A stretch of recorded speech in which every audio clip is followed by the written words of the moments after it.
আসসালামু আলাইকুম। আজ 20 এপ্রিল 2026 সোমবার। শুরু করছি চেঞ্জ টিভি প্রতিদিনের গল্প অনুষ্ঠান। দর্শক, আপনাদের সঙ্গে রয়েছে আমি এস.জে. রতন। শুরুতেই সংবাদ শিরোনাম। হরমুজ নিয়ে এবার চীন আমেরিকার ভয়াবহ লড়াই।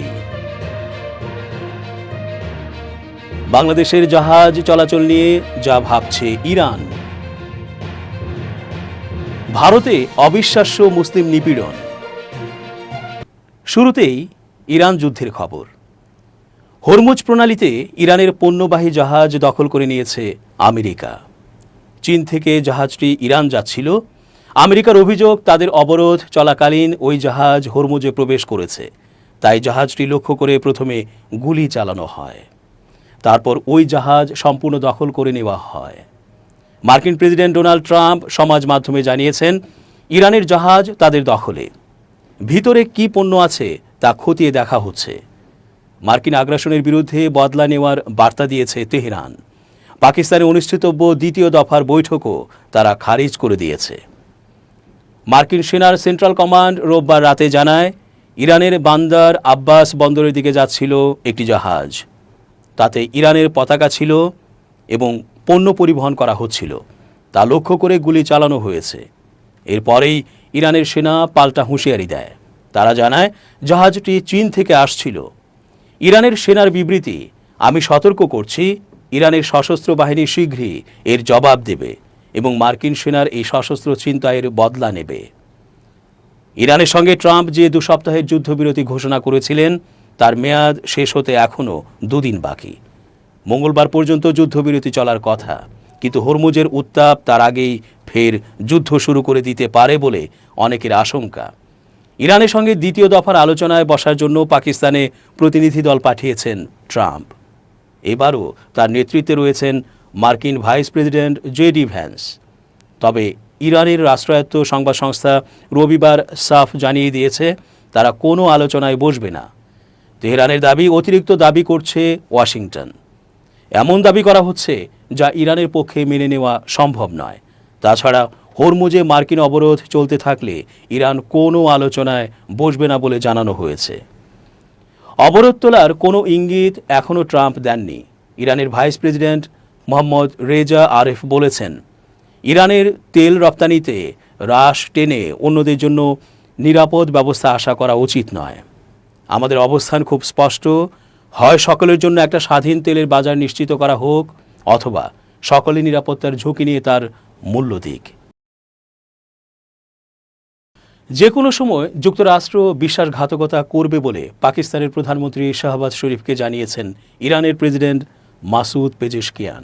টেলিফোনে দুজনের মধ্যে বিভিন্ন বিষয় নিয়ে আলোচনা হয়েছে বলে জানিয়েছে ইরানি বার্তা সংস্থা মিজান নিউজ।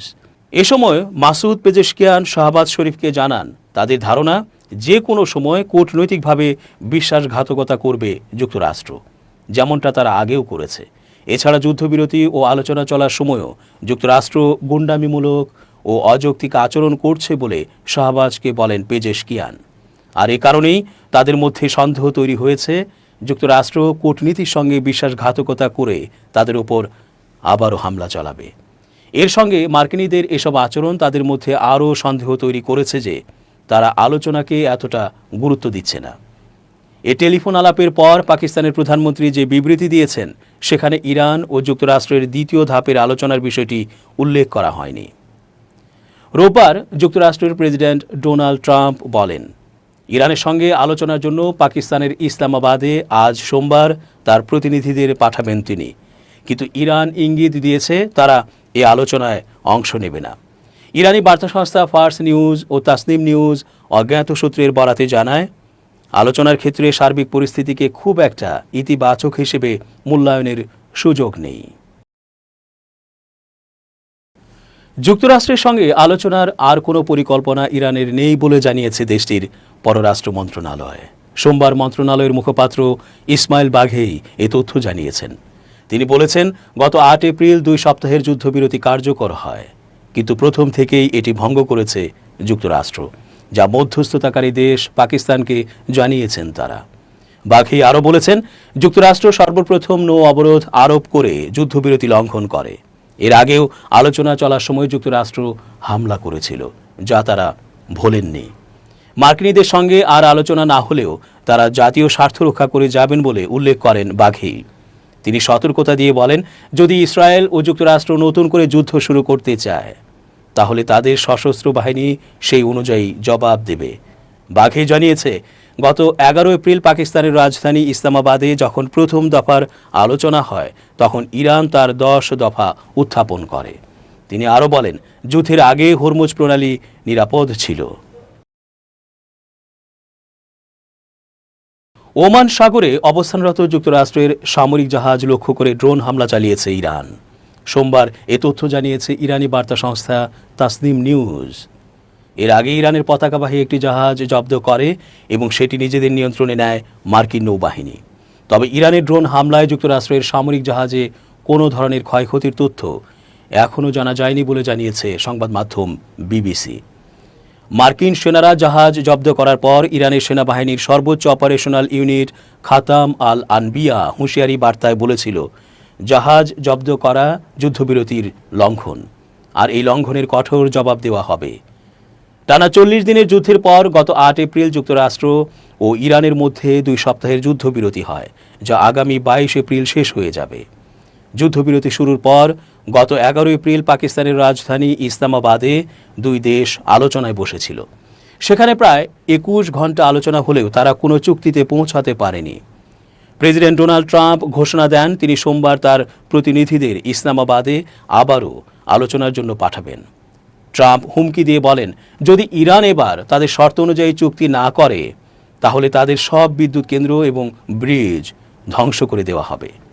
কিন্তু গতকাল জাহাজ জব্দের পর এই আলোচনার সম্ভাবনা অনেকটা কমে গেছে।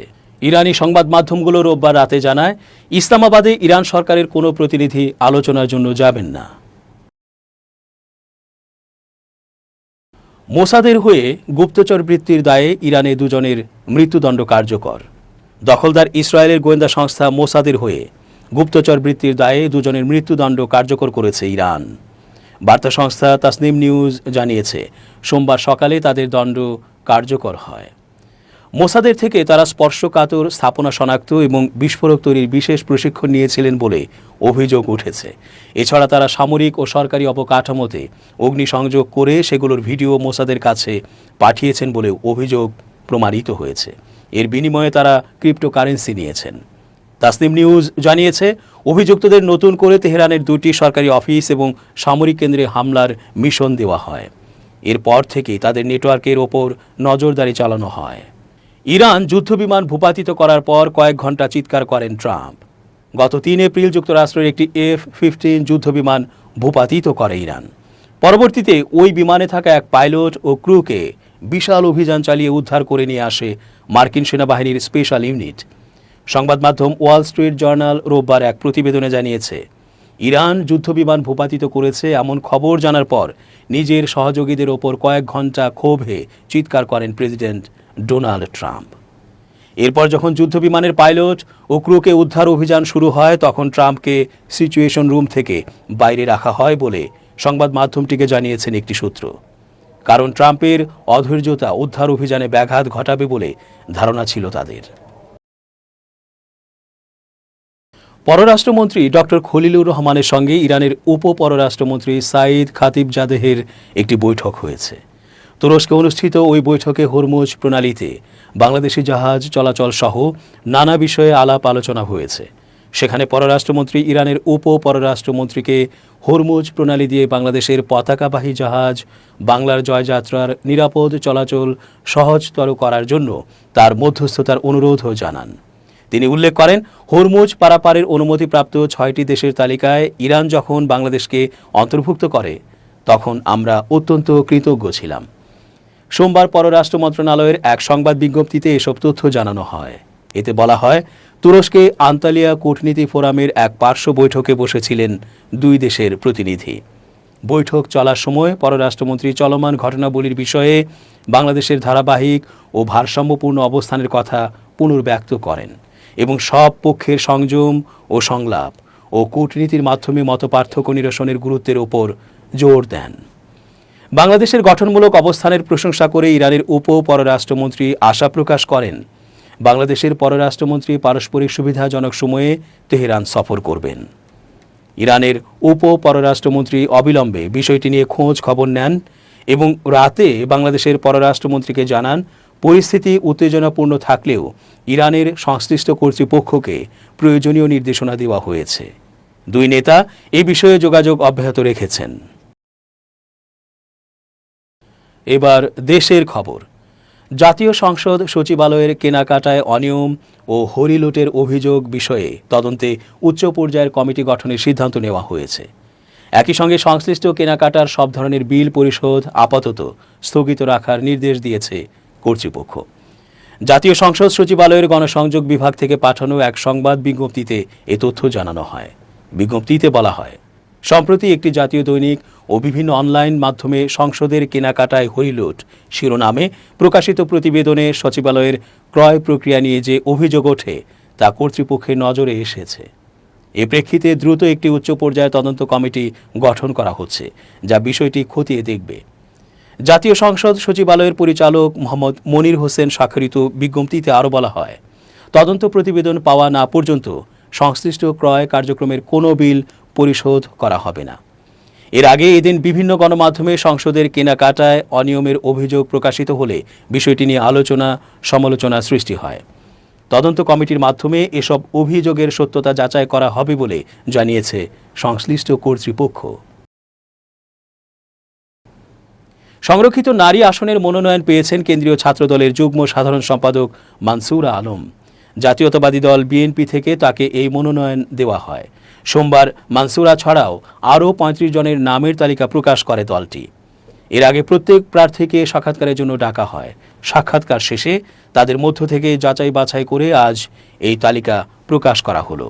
মানসুরা ঢাকা বিশ্ববিদ্যালয় কেন্দ্রীয় ছাত্র সংসদ ডাকসু নির্বাচনের সময় ছাত্রদলের পক্ষ থেকে সক্রিয় ভূমিকা পালন করেছিলেন। তিনি বর্তমানে কেন্দ্রীয় ছাত্রদলের যুগ্ম সাধারণ সম্পাদক। এর আগে তিনি ঢাকা বিশ্ববিদ্যালয় ছাত্রদলের আহ্বায়ক কমিটির সদস্য ছিলেন। তিনি ঢাকা বিশ্ববিদ্যালয়ের আইন বিভাগের 2012-13 সেশনের শিক্ষার্থী। মানসুরা দীর্ঘ সময় ধরে অনার্স কোর্সে অধ্যয়নরত থাকার কারণে ডাকসুর ভোটার তালিকায় নাম থাকায় তিনি আলোচনায় এসেছিলেন। তিনি 2022 সালে ঢাকা বিশ্ববিদ্যালয় ক্যাম্পাসে ছাত্রদলের কর্মসূচিতে হামলার প্রতিবাদে তিনি ছাত্রলীগের নেতাকর্মীদের বিরুদ্ধে মামলা দায়ের করেছিলেন। এছাড়া 2024 এর জুলাই আন্দোলনের সময় জুলাই আগস্টের কোটা সংস্কার আন্দোলনে তিনি সক্রিয় ছিলেন এবং নারী শিক্ষার্থীদের অংশগ্রহণ নিয়ে বক্তব্য দিয়েছিলেন। তিনি ছাত্রদলের রাজনীতিতে অত্যন্ত সক্রিয় এবং বর্তমান পরিস্থিতিতে বিএনপির সংরক্ষিত আসনের জন্য মনোনয়ন পেয়েছেন।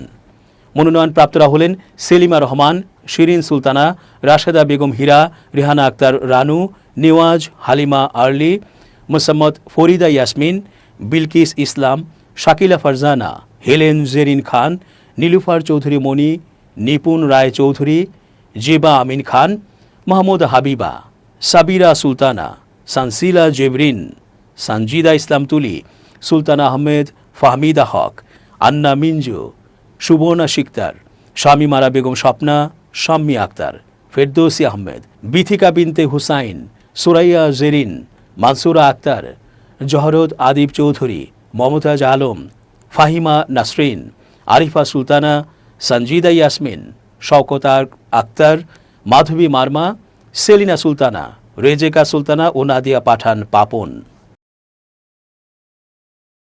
এবার খুব জরুরি 1 মিনিট জানাচ্ছেন ইউনেস্কো ক্লাব পুরস্কার বিজয়ী সাংবাদিক আমিরুল মোমিনিন মানিক।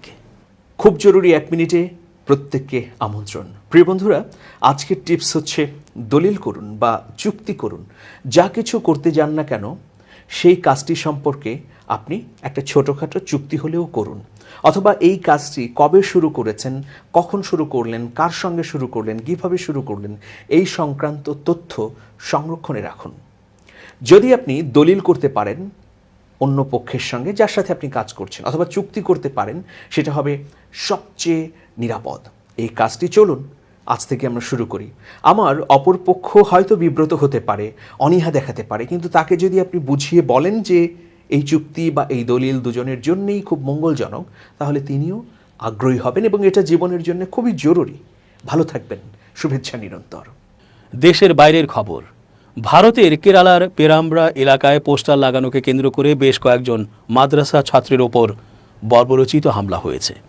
একই সাথে ওই ছাত্রদের একটি বাড়িতে আটকে রেখে তাদের ধর্মীয় এবং আন্তর্জাতিক রাজনৈতিক ইস্যু নিয়ে জেরা করার পাশাপাশি শারীরিক নিগ্রহ করা হয়েছে বলে অভিযোগ উঠেছে। ভারতীয় একটি সংবাদ মাধ্যম জানায়, গুরুতর আহত অবস্থায় বেশ কয়েকজন ছাত্র বর্তমানে রাজ্যের কোঝিকোড় মেডিকেল কলেজ হাসপাতালে চিকিৎসাধীন রয়েছেন। আক্রান্ত ছাত্রদের দাবি, একটি বেসরকারি জমিতে পোস্টার লাগানোর জন্য তারা আগে থেকেই মালিকের অনুমতি নিয়েছিলেন। মালিক তাদের রাতে কাজ শেষ করতে বলেছিলেন। সেই মতো তারা রাতেই সেখানে পৌঁছালে পরিস্থিতি হঠাৎ উত্তপ্ত হয়ে ওঠে। ছাত্রদের অভিযোগ, তাদের জোর করে একটি বাড়িতে ঢুকিয়ে দেওয়া হয়। পানি দেওয়ার কথা বলে তাদের বসিয়ে রেখে ইসরায়েল, ইরান, আফগানিস্তান এবং সিরিয়া সংক্রান্ত আন্তর্জাতিক যুদ্ধ ও ধর্মীয় বিষয়ে জেরা করা হয়। এক ছাত্রের ভাষায়, তারা চরম সাম্প্রদায়িক ভাষায় আমাদের সাথে কথা বলছিল এবং যুদ্ধ নিয়ে আমাদের মতামত জানতে চেয়ে চাপ দিচ্ছিল। এ সময় ছাত্ররা সেখান থেকে চলে আসার চেষ্টা করলে হিন্দুত্ববাদীরা গেট বন্ধ করে দেয়। অভিযোগ উঠেছে, ছাত্রদের ধাক্কা মারা হয় এবং হাতের কড়া দিয়ে এক ছাত্রকে আঘাত করা হয়।